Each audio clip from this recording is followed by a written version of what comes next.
Moi d'abord la campagne, faut que je le dise tout de suite, j'ai jamais pu la sentir. Je l'ai toujours trouvée triste. Avec ses bourbiers qui n'en finissent pas. Ces maisons où les gens n'y sont jamais, et ces chemins qui ne vont nulle part. Mais quand on y ajoute la guerre en plus, c'est à pas y tenir. Le vent s'était levé, brutal, de chaque côté des talus. Les peupliers mêlaient leurs rafales de feuilles au petit bruit sec qui venait de là-bas sur nous. Ces soldats inconnus nous rataient sans cesse, mais tout en nous entourant de 1000 morts, on s'en trouvait comme habillés. Je n'osais plus remuer. Le colonel, c'était donc un monstre.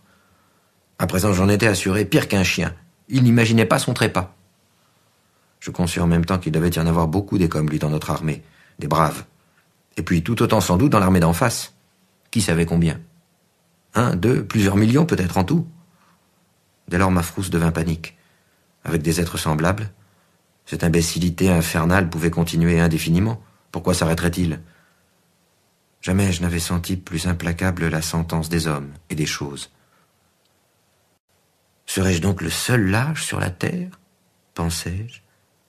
Et avec quel effroi!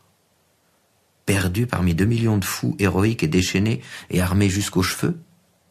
Avec casque, sans chevaux, sur moto, hurlant, en auto, sifflant, tirailleurs, comploteurs, volant, à genoux, creusant, se défilant, caracolant dans les sentiers, pétaradant, enfermés sur la terre, comme dans un cabanon pour y tout détruire, Allemagne, France et continent, tout ce qui respire, détruire, plus enragés que les chiens, adorant leur rage, ce que les chiens ne font pas.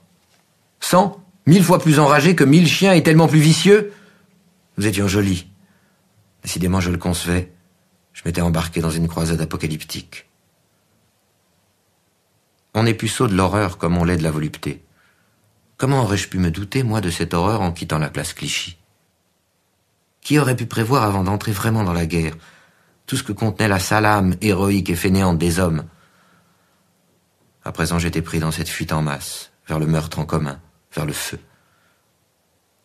Ça venait des profondeurs et c'était arrivé.